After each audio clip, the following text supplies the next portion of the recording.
అవి అందరూ పాటించాల్సిందే, ఎవరు అతిథులు కాదు. ఓకే, నెక్స్ట్ జత్వానీ కేసు ఏపీలో ఇప్పుడు ఈ మధ్య కాలంలో అంటే ప్రతి ఒక్కరిని విస్తుపోయేలా చేసింది. ఒక మహిళ విషయంలో వైఎస్ఆర్సీపీ గవర్నమెంట్ ఎంత కర్కశంగా వ్యవహరించింది అన్నది తను తెర మీదకి వచ్చిన తర్వాత, అంటే ఒక ఐఏఎస్లు ఐపీఎస్లు సామాన్య ప్రజల కోసం పనిచేయాల్సిన వాళ్ళు ప్రభుత్వం కోసం పనిచేసిన విధానము మనం చూడడం జరిగింది. మరి జత్వానీ కేసుకు సంబంధించి ఇప్పుడు కోర్టులు మెట్లెక్కారు. ఆల్మోస్ట్ వాళ్ళు విశాల్ గున్నికి కావచ్చు, మిగతా అధికారులకు కావచ్చు నోటీసులు పంపించడం జరిగింది. వాళ్ళు ముందస్తు బెయిల్ కోసం అప్లై చేస్తున్నారు. ఓవరాల్గా ఈ ఎపిసోడ్కి సంబంధించి ఒక్కసారి ఇది ఒక జత్వానీ కేసును ఇంకోటను తీసుకోవడానికి లేదు, అనేక కేసులు దీంట్లో ముడిపడి ఉన్నాయి. ముఖ్యంగా ఐపీఎస్, ఇండియన్ పోలీస్ సర్వీస్.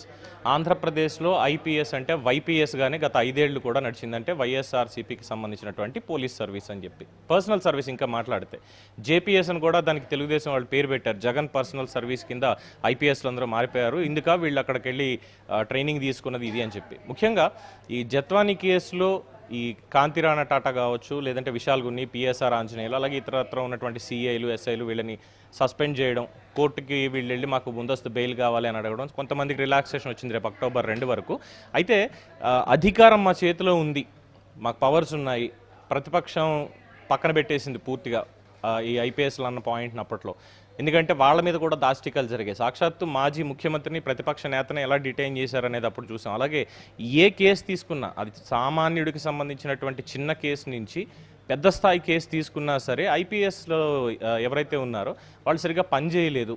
కేవలం జగన్మోహన్ రెడ్డి ఆదేశాల మేరకు మాత్రమే వాళ్ళు పనిచేశారు.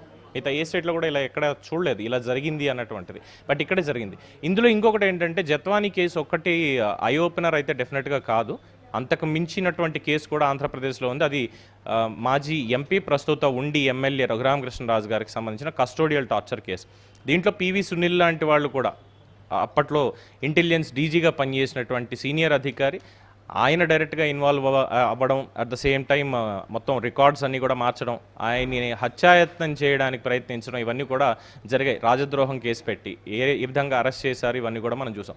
సో ఒకటేంటంటే అధికారంలో ఉన్న వాళ్ళకి అడుగులకి మడుగులొత్తుతూ ఉండాలి అన్నది ఆ 5 ఏళ్లలో పోలీస్ సర్వీస్ చేసింది అనేది ప్రధానంగా వస్తున్నటువంటి ఆరోపణ. ముఖ్యంగా అంటే సీఎం చంద్రబాబు గారి విషయంలో కూడా గతంలో అధికారులు చూపిన అత్యుత్సాహం కావచ్చు, సోషల్ మీడియాలో చిన్న వాళ్ళ దానికి సంబంధించి ఒక మహిళ పెట్టిన పోస్టుకు సంబంధించి ఆ మహిళను ఎంతగా హింసించారన్న విషయానికి సంబంధించుకోవచ్చు. అంటే ఇంకా ఇలాంటివి మచ్చుకు చెప్పుకుంటూ పోతే 1-2 మాత్రం మనకున్నాయి. కానీ తెలియకుండా వెనకాతల జరిగిన అంశాలకు సంబంధించి మరి కూటమి ప్రభుత్వం ఎలాంటి యాక్షన్ తీసుకోబోతుంది, ఇక రాబోయే రోజుల్లో అధికారులు ఎవరైనా సరే అటు ప్రజల కోసం కాకుండా అటు ఎమ్మెల్యేల కోసము, ఎంపీల కోసం పనిచేస్తే ఎలాంటి పనిష్మెంట్ ఉంటుందని కూటమి ప్రభుత్వం చెప్పే ప్రయత్నం చేస్తుందని అనుకోవచ్చా?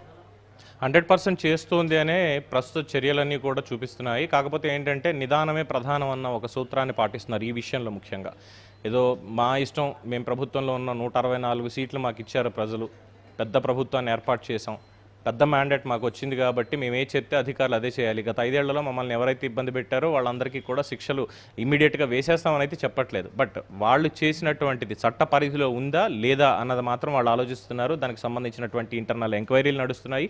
ప్రతి ఒక్క ఫైల్ని కూడా వెరిఫై చేసుకుంటున్నారు. ఎవరెవరు ఈ సర్వీస్ రికార్డ్ ఎలా ఉంది అనేది దాన్ని బట్టే ప్రధానంగా లోకేష్ రెడ్ బుక్ అనేది కూడా ఇందులో చెప్పుకోవాలి. సో ఎవరైతే తప్పుడు కేసులు పెట్టారు, తప్పుడు సెక్షన్లతో ఇబ్బంది పెట్టారు, ఇవన్నీ కూడా అంటే ఇందాక మీరు అన్నట్టు కేవలం ఒక చిన్న పోస్ట్ షేర్ చేశారు అని చెప్పి రంగనాయకమ్మ అనేటువంటి ఒక మహిళని ఏ విధంగా ఇబ్బంది పెట్టారో చూసాం. అలాగే సీనియర్ జర్నలిస్ట్ అంకబాబు గారిని ఏ విధంగా అరెస్ట్ చేశారో చూసాం.